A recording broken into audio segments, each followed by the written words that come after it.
قربان شم تاسو د همیشه بهار نه راغلي د ستاسو غزلونو ستاسو شعرونو کې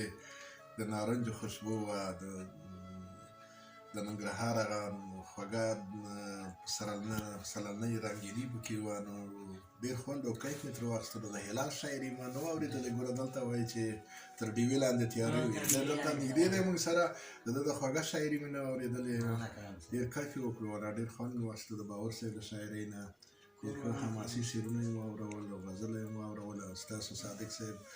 بس نو د مینې شعرونه هم پکې وو او تغزلي هم پکې وو طنز هم پکې وو که نه ټولنه باندې دې طنز کړی وو او ډېر هیله کوم نو ما والا خوند او کیف مې ترې واخیستلو د هلال صاحب د شاعرۍ نه لا بالا خوند واخیستلو ما ته خپل شعرونه نه په یادېږي هسې یو نیم بیت چېرته را په یادېږي یو غزل زما په یاد دی څو کاله مخکې مې لیکلی و چې چېرته داسې دوستانو سره مخ شم همغه غزل وایم یو دوه بیتونه به ورته مخکې په یاد یې هغه به ووایم چې وایي خلک شور کوي په زړه کې غلی کښېنه خلک شور کوي په زړه کې غلی کښېنه د لفظونو په کاله کې غلی کښېنه د ښکلا رمې به ووهي کاروانه د ښکلا رمې به ووهي کاروانه ځه د غله غوندې په غره کې غلی کښېنه قربان وایي د ښکلا رمې به ووهي کاروانه ځه د غله غوندې په غره کې غلی کښېنه غزل دی داسې ساده غوندې غزل دی وایي چې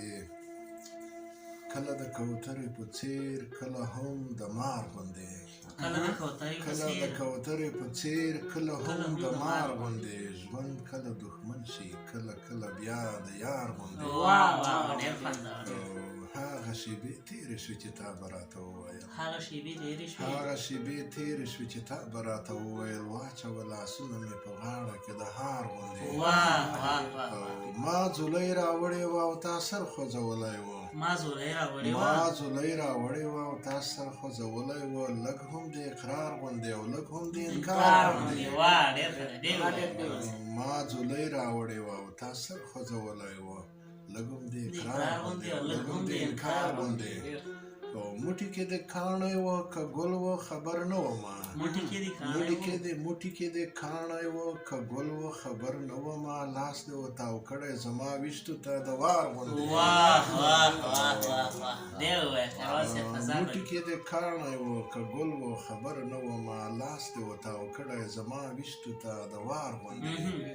او مینه د خدای مینه بیلې بیلې جامې واغوندي مینه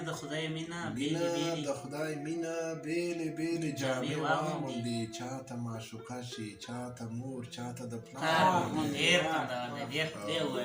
مینه د خدای مینه بیلې بیلې جامې واغوندي چاته معشوقه شي چاته مور چاته د پلار غوندي